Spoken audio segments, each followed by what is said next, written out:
서점이 미어터지는 불금을 꿈꾸는 책 팟캐스트 금요일 책에 빠지다 지금 시작합니다.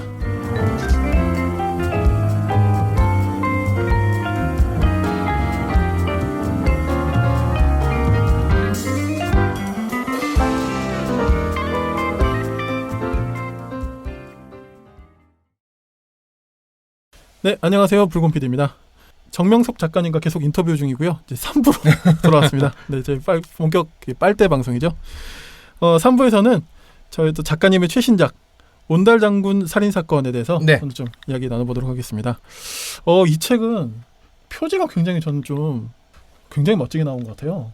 사실 이제 뭐 다른 작가님 잘 모르겠지만 저는 사실 표지에 대해서 크게 이제 뭐라고 하지는 않거든요. 이제 왜냐하면 제 전문 분야도 아니고. 네. 뭐 각자 서로 할 일이 따로 있기 때문에 뭐 표지를 저한테 보여주긴 합니다만 뭐 제가 표지에 대해서 가타부터 얘기를 잘 안 해요. 네, 그런데 이 표지는 딱 보는 순간 너무 마음에 든다고 디자이너분에게 고맙다고 꼭 전해달라고 이렇게 따로 멘트를 할 정도였었죠. 네. 뭔가 그 고구려 같은 고구려의 막 그런 기상 같은 게 좀 느껴지기도 하고요. 무엇보다 이제 약간 화살과 뱀이라는 존재가 그 이미지 자체가 약간 미스터리한 네, 살인을 상징하는 거기 때문에 이 책의 주제와 아주 잘 어울리죠. 네. 그런 것 같습니다. 네. 이제 보면 이제 작가님 그 데뷔 초부터 이제 을지문덕을 주인공으로 맞습니다. 했던 소설 적폐를 이제 쓰시기도 하셨는데요. 그 외에도 고구려를 배경으로 하는 작품을 여러 쓰신 걸로 제가 알고 있어요. 그 대부분 사실 역사 소설 하면 조선시대가 아무래도 좀 사료도 많고 뭐 이러다 보니까 그렇게 많이 쓰시는 것 같은데 우선 이 시기에 대한 애정이 좀 많이 있으신 건가요? 아니면 처음에 이제 역사 공부를 시작했을 때 사실은 삼국시대를 좋아했던 이유가 자료를 많이 안 봐도 됐거든요. 남아있는 자료가 이제 삼국사기, 삼국유사, 그 다음에 일본 서기 일부, 그 다음에 중국 쪽 기록만 봐도 되기 때문에 많이 안 봐도 되겠다라고 생각을 했는데 나중에 오판인 게 밝혀지긴 했지만. 아, 그래요? 이제 왜냐면 자료가 적기 때문에 해석이 다양해져서 더 머리가 아픈 측면이 있거든요. 그렇구나. 네, 그 다음에 이 자료에 대한 해석이 다양하다는 얘기는 사실 한쪽을 따라가기 굉장히 어려운 측면들이 있어요. 뭐 계속 바뀌기 때문에 그런 측면들이 있었는데 어쨌든 그냥 기본적으로 삼국시대 이게 제 성향이 남들이 다 좋아하는 건 조금 싫어하는 것 같아요. 뭐 좀비 좋아하거나 삼국시대를 좋아했던 걸 보게 되면 그래서 이제 했다가 을지문덕이라는 인물 굉장히 매력적인 게 그 당시로 치면 고구려를 구한 사람이잖아요. 그렇죠. 그런데 이 사람에 대한 기록은 612년에 딱 한 해만 나오고 끝나고 굉장히 당대의 고구려 사람 중에 모를 리가 없는 유명한 사람이잖아요. 그러겠죠. 그런데도 첫머리가 이거예요. 세계, 그러니까 집안 내력에 대해서는 밝혀진 바가 없다. 그리고 그 해 기록 끝이에요. 그러니까 을지문덕이 612년에 몇 살이었고 그 다음에 가족이 어떻게 됐고 후손이 어떻게 됐고 뭐 이런 얘기가 전혀 없어요. 저도 찾아보니까 출생과 사망이 다 물음표로 돼 있더라고요. 그렇죠. 물론 많이 그렇긴 하겠지만 특히 을지문덕 같이 그 100만 대군으로부터 고구려를 구한 사람이 기록이 없다는 얘기는 굉장히 저한테는 여러 가지 생각하게 돼요. 그래서 항상 이 다음에 질문하게 돼요. 을지문덕은 을씨일까요? 을지씨일까요? 저도 사실 이름이 지문덕은 좀 이상하고 을지성이 지금 거기 있나요? 을지성은 없고요. 근데 이제 생각해봐야 될 게 지자가 한문으로 치면 저 전문가는 아니지만 접속사 같은 거잖아요. 그렇죠. 그러니까 이게 그냥 성이 아니라 원래 을문덕인데 존칭으로 해서 바뀌었을 수도 있다고 하더라고요. 그러니까는 원래 을문덕인데 을씨 어르신 높임말처럼 하면서 이게 된 경우가 있고 좀 묘한 게 당나라 때 선비족 장군 중에 울지경덕이라는 장군이 있어요. 선비족이요? 네, 선비족 장군 당나라 측에서 활동했던. 그래서 1970년대인가 우리나라 교수님 중에 한 분이 외국인 고구려 사람이 아니라 외부 사람일 수도 있다라고 얘기했다가 난리가 난 적이 있었거든요. 뭐 지금은 좀 모르겠지만 그 당시로서는 을지문덕 장군은 외국 사람으로 볼 수 있겠냐라는 식의 얘기를 해서 그 나름 이제 크게 이슈가 됐던 적이 있었는데 굉장히 묘한 인물이잖아요. 뭐 이제 그 어떻게 돼 있는지 일종의 용병으로 이렇게 섭외됐을 수도 있고 어떻게 보면 기록들을 생각하게 되면 뭐 아니면은 최소한 알려진 귀족은 대귀족은 아니고 뭐 중소귀족이라든지 아니면 진짜로 실력을 가지고 성장한 무장일 수도 있다라는 생각이 있어서 이런 사람들에 대해서 굉장히 관심이 많습니다. 어쨌든 살수대첩이라는 그런 역사적 사실도 굉장히 이 을지문덕이라는 캐릭터가 문물을 겸비한 그런 맞습니다. 느낌이잖아요. 문덕이란 이름 자체가 약간 문의 그 문자거든요. 그렇기 때문에 약간 뭐 집안의 내력이라든지 이 을지문덕에 대한 기대치는 이쪽이 아니었을까 생각합니다. 그러니까 어쨌든 그 가장 높은 자리에 올라가기까지는 다양한 네네. 밑에서부터 쭉 여러 가지 관직이나 이런 거 보직을 거쳤을 텐데 이런 인물이라면 어떤 이런 굉장히 탐정적으로도 네. 굉장히 굉장한 활약을 했을 거라는 상상을 하신 건데 전 되게 납득이 썼던 것 같습니다. 그러니까 사실 역사 속에서 실존 인물 탐정으로 쓰는 사람이 굉장히 많거든요. 대표적으로 네. 뭐 미켈란젤로라든지 레오나르도 다빈치 아니면 뭐 단테를 쓴 경우 외국에 되게 많았고 우리나라에서는 가장 대표적으로 탐정으로 많이 치환된 인물이 정약용. 뭐 실제로 정약용은 약간 알라그자용 탐정에 가깝다는 게 제 판단이기도 하지만 그래서 인물이 가지고 어떤 이미지 같은 게 있거든요. 말씀하신 대로. 그래서 그 이미지를 탐정으로 이제 변환시키는데 도움이 좀 많이 되는데 을지문덕 같은 경우는 뭐 없어요 기록이. 그렇기 때문에 약간 변용이 좀 쉬운 편이죠. 네. 네. 바보 온달과 평강공주로 너무 익숙한 설화인데요. 네, 맞습니다. 다른 관점에서 이걸 사실 접근해서 새로운 서사를 만드신 거잖아요. 네, 맞습니다. 어떻게 보면 좀 위험한 시도일 수도 있을 것 같아요. 이제 독자들이 어쨌든 납득을 시켜야 되는 거잖아요. 그래서 저는 항상 질문부터 시작해요.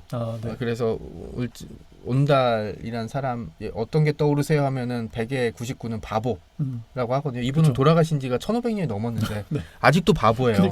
근데 실제로 우리가 생각하는 그 바보라면 부마가 됐을 리도 없고 부마가 돼서 그렇게 그 나중에는 왕이 우리 사위야 이렇게 얘기할 정도로 예, 그렇게 됐을 리도 전혀 없고요. 예, 그 다음에 여기서 보면 그 설화 내용도 보면 알겠지만 너무 맥락이 없어요. 그냥 어릴 때 너는 누구한테 씨갈 거야. 이 사람이 무슨 예를 들어서 뭐 아주 유명한 사람이라든지 하면 모르겠지만 그냥 바보한테 씨가라고 그냥 이거 제가 보기엔 100% 반항이거든요. 네, 뭐 이런 게 뭐가 이게 몰랐는데 결혼을 하고 보니까 약간 그런 게 좀 느껴져 갖고 이제 이게 좀 다른 얘기가 아닐까? 왜냐면 또 과거에는 지금처럼 문헌 기록이 없기 때문에 이런 식으로 이제 구전으로 전달되는 게 많은데 구전은 구전 특유의 그런 게 있어요. 사람들의 호소력을 주고 이야기를 끌어야 되기 때문에 극적인 상황을 계속 줘야 되거든요. 그쵸. 그렇기 때문에 이 얘기의 극적인 부분은 진짜 공주가 가진 것 없는 사람한테 씹을 갔다라는 뜻인데 이후에 특히 제가 힌트를 얻은 게 이제 그 나중에 뛰어난 장군이 되잖아요. 뭐 말타기도 잘하고 활쏘기도 하는데 지금 이제 제가 그 무술을 하시는 분한테 여쭤봤더니 활쏘기 있잖아요. 국군 같은 경우는 한 5년에서 10년, 말타기도 5년에서 10년 정도. 말 타면서 활을 쏘는 거는 더 걸린다는 거예요. 그렇죠. 그러니까 그러겠죠. 바보 온달한테 찾아가서 이걸로 이제 말이랑 활 사서 열심히 하세요 한다고 몇 년 사이에 늘어날 수가 없고요. 늘어났다면 그건 바보가 아니죠. 그렇죠. 천재죠. 네, 그러니까 여러 가지를 감안하게 되면 뭐 그런 해석을 하는 전문가도 많고 저 동의하지만 바보가 아니라 그냥 중소규모 귀족이긴 한데 말을 타고 활을 쏘면서 이렇게 무술을 익힐 수 있는 귀족이긴 하지만 그 왕가와 혼인을 할 수 있을 정도의 큰 귀족 가문 아니었을 거다라는 게 이제 많은 전문가가 추정하고 있고요. 저도 역시 그 추측에 동의하고 있어요. 그러니까 이제 당시에 고구려의 상황이 장수왕 이후에 이제 왕권이 좀 약화되면서 이제 그 신하들끼리 이제 대대로 자리를 놓고 시가전을 벌일 정도로 상황이 굉장히 악화된 이제 그 신하들의 권력이 컸던 상황에서 다시 이제 왕권이 강화되는 상황이었었거든요. 6세기 후반 정도. 그때 이제 의도적으로 임금이 중소 귀족한테 자기 딸을 보내서 이제 지지층을 확보하고 귀족을 견제하기 위한 장치가 아니었을까라고 생각을 좀 하고 있습니다. 충분히 좀 납득이 가고 뭐 그런 식으로 뭐 귀족들과 결혼을 통해서 막 견제하고 이런 거는 많이 역사 속에서 봐왔으니까요. 네. 그냥 저희는 온달이 그냥 긁지 않은 거냐구나 그냥 이렇게 생각하고 말았었는데 이야기해 주시는 걸 들어보니까 정말 그럴 법하다라는 생각이 좀 들고요. 그리고 이제 또 하나의 장치가 이거였죠. 역시 제가 결혼을 해서 그런지 몰라도 과연 온달은 행복했을까? 사실 또 굉장히 중요한 왜냐면 포인트잖아요. 뭐 내가 바보건 아니고 그냥 나름대로 지내고 있는데 어느 날 갑자기 누가 찾아와서 안녕? 내 이름 평강이야. 내가 오늘부터 네 부인이란다? 이러면은 그리고 실제로 온달 장군 설화에서도 쫓아내려고 해요. 처음에 너 뭐야? 이러면서 그런데 쫓아내려고 하니까 우리 아버지가 누군지 알아? 라고 했을 거 아니에요. 뭐 재물도 보여주긴 했지만 그럼 뭐 이제 못 쫓아내는 거죠. 그러면 온달 입장에서는 갑자기 그냥 누가 찾아갖고 내가 네 부인이야 이렇게 해버린 꼴이잖아. 설화대로 하면. 그리고 그 당시에 온달이 사랑하는 사람이 있었을 수도 있죠. 그런 것들을 좀 조합을 좀 해봤죠. 그러니까 이제 설득이 좀 어려울 거라고 얘기를 하지만 막상 이렇게 질문들을 반대로 던져가면서 하면은 특히 이제 유부남들을 중심으로 네, 많이 이제 이렇게 얘기를 좀 많이 하시더라고요. 네. 그 사실 어떻게 보면 은달 장군이 좀 전사하긴 했지만 유부남들의 꿈 아니겠습니까? 네, 그렇죠. 네. 여보 사랑해. 네, 네 저도 뭐 스포일러가 될 수 있어서 자세히 이야기할 수는 없지만 굉장히 이제 어쨌든 약간 슬픔이 있잖아요. 네, 맞습니다. 네. 스토리에.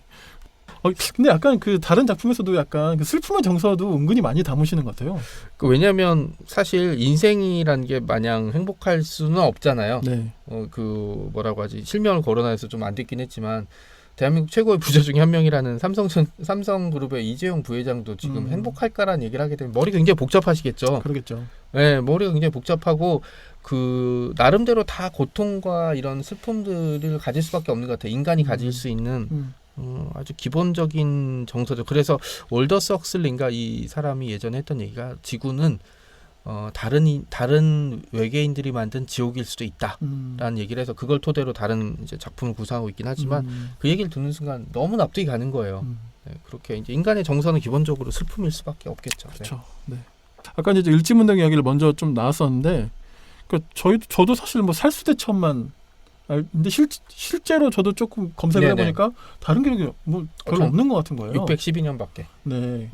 그래서 오히려 상상의 나래를 이렇게 좀 하시기도 맞습니다. 편하실 수도 있겠지만, 근데 저는 아까도 이야기했지만 문물을 겸비한 진짜 막 거의 완벽한 탐정 캐릭터라는 생각이 드는데 혹시 뭐 이후에도 계속 이 을지문덕 탐정록 이런 게 좀 이어질 가능성이 좀 있으세요? 이 책의 마지막 장면이 이제 그 무덤이잖아요. 네. 여기서 시작되는 어떤 사건을 해서 지금 다음 편이 이제 거의 완료가 돼서 이제 올해 안에 이제 만나볼 수 있을 것 같고요. 그다음에 이제 저는 약간 그 유니버스라고 부르잖아요. 이 세계관을 만드는 거에 관심이 되게 많거든요. 그래서 다른 어떤 작품에 있는 세계관을 결합시키는 이야기도 굉장히 좋아해서 이후에도 뭐 당연히 이제 좋은 아이디어가 떠오르면 이제 작품에 대한 얘기들을 좀 많이 할 수 있고 뭐 적폐에서 나왔던 그 을지문덕 캐릭터 어린 시절을 다뤘던 게 이제 사라진 조우관이라고 사계절에서 나온 책이 있거든요. 이 책도 사실 반응이 나쁘지 않아서 다음 편에 대한 얘기들이 좀 있는 편이라 그런 식으로 좀 계속 확장을 좀 해보고 싶어요. 네.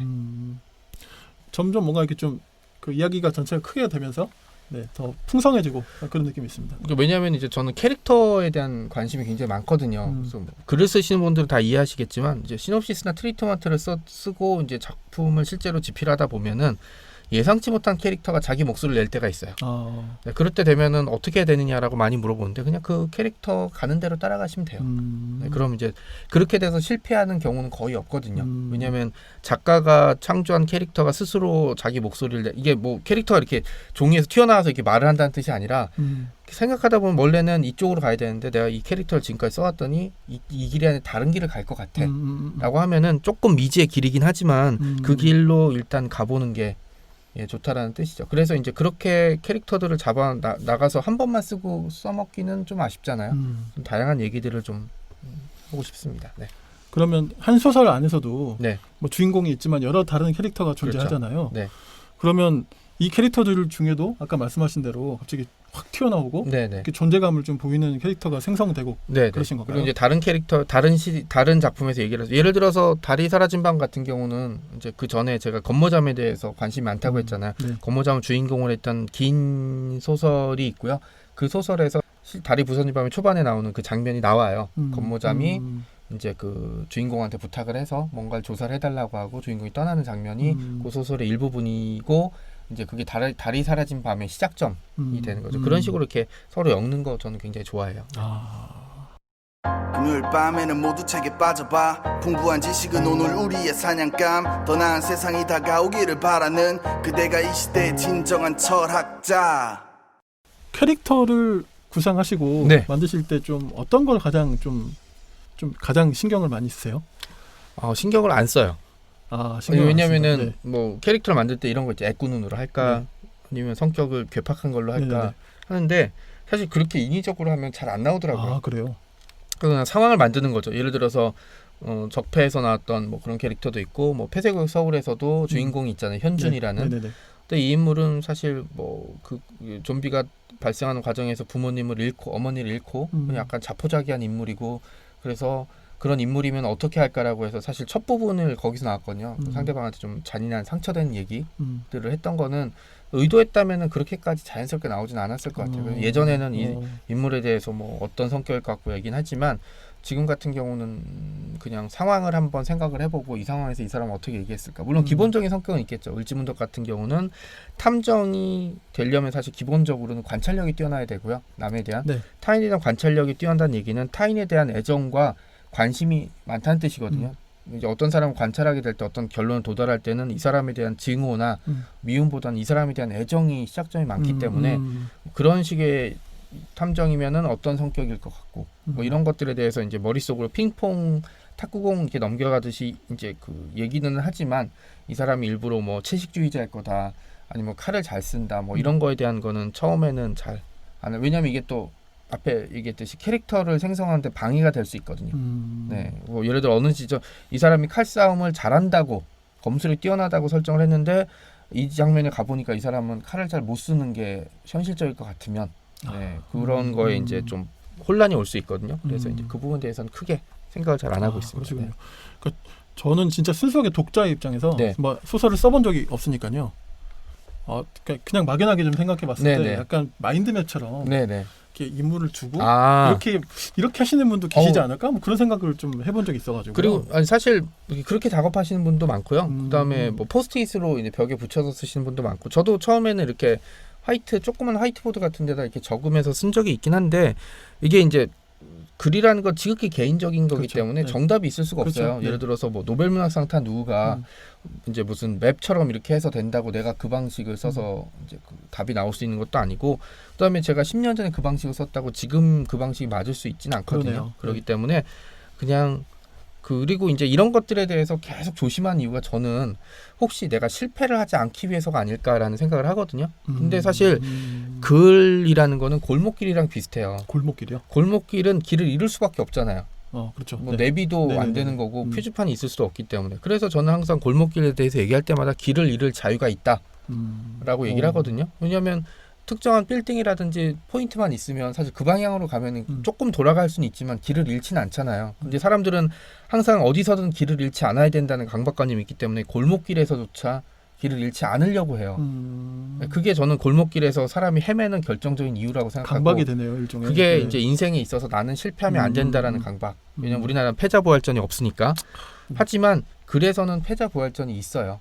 네, 그렇기 때문에 뭐 남들이 하는 방식이 내 글쓰기에 맞을 수도 없고 내 글쓰기가 남들한테 맞을 수도 없거든요. 그러니까 제가 지금까지 말씀드렸던 방식들은 저의 방식이고요.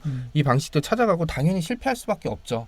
실패하는데 글쓰기는 실패를 할 수밖에 없어요. 뭐 처음 초고가 뭐 잘 되는 가능성은 사실 없고 처음에 쓴 초고가 굉장히 잘 되는 게 굉장히 행복한 일일까라는 거는 좀 생각을 해봐야 될 문제거든요. 네. 또 이런 과정들이 있어야 자기 방식, 자기 스타일을 찾아가게 되는 것 같네요. 그러니까 이제 물론 제가 하는 얘기는 굉장히 천재들한테는 해당이 안 돼요. 뭐 당연히 천재들은 첫 작품에서 뭐 굉장한 성과를 거두겠지만 대부분의 작가들은 죄송하지만 저랑 비슷할 거 아니에요.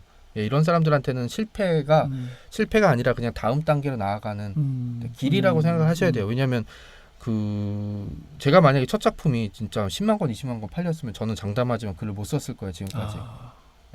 그냥 폭삭 망하지 않을 정도만 팔렸기 때문에 계속 그걸 사다리 삼아서 이제 올라가면서 자리를 잡았던 것 같고요. 초고에 관한 유명한 얘기가 있죠. 초고는 쓰레기예요. 그렇게 많이 그리고 첫 작품도 쓰레기라서 이 작품을 가지고 뭔가 성과를 내겠다는 얘기는 뭐 저는 직접적으로 얘기하지는 않지만 그냥 칼만 안 들었지 강도나 똑같은 거죠. 네, 그럼 얘기해요. 힘들었다고. 세상에 근데 안 힘든 일이 어디 있겠어요. 그냥 내가 좋아하는 일을 하고자 하면 항상 고통과 그 역경이 수반될 수 없는 일이기 때문에 힘든 건 당연한 거라고 생각하시고 시행착오를 두려워하면 다른 일을 하시는 게 낫죠. 직장 생활은 사실 실패가 별로 없잖아요. 네, 그런 일을 하는 게 낫고 뭐 이거 한 번에 해서 성과를 거두겠다. 나는 이제 더 이상 실패를 하면 안 되라는 생각은 사실 글쓰기의 가장 큰 적이라고 말씀드릴 수 있습니다. 네. 이제 작가님 앞으로 계획이나 네. 또 저희가 조만간 또 만나볼 수 있는 아마 반드시 있을 것 같은데요. 네. 차기작 소식이 좀 궁금합니다. 사실 뭐가 먼저 나올진 저도 잘 농담이고 이게 최근에 밀린 이유가 뭐냐면 이제 코로나 바이러스 때문에 이제 연초에 나와야 될 상반기에 나올 책들이 이제 밀려서 이제 몰린 거고요. 최근에 이제 뭐 교정지 받아보고 이제 마무리한 작업도 있긴 한데 이제 뭐가 나올지 이제 출판사마다 이제 다르고 또 이제 저도 이제 책 간의 거리를 좀 조정해야 되기 때문에 논의를 해야 되는데 아마 청소년 소설로 먼저 만날 수 있지 않을까 싶기는 하고요. 제가 매년 연초 되면은 계획을 짜거든요. 계획을 짜는데 2월 달부터 안 맞기 시작했어요. 올해도 안 맞았어요, 하나도.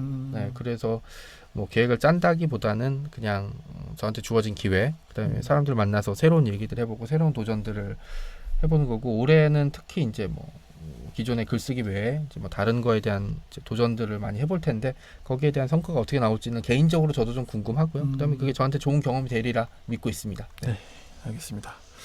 마지막으로 또 함께 해주신 소감과 저희 또 청취자분들께 또 인사 말씀 한번 부탁드리겠습니다.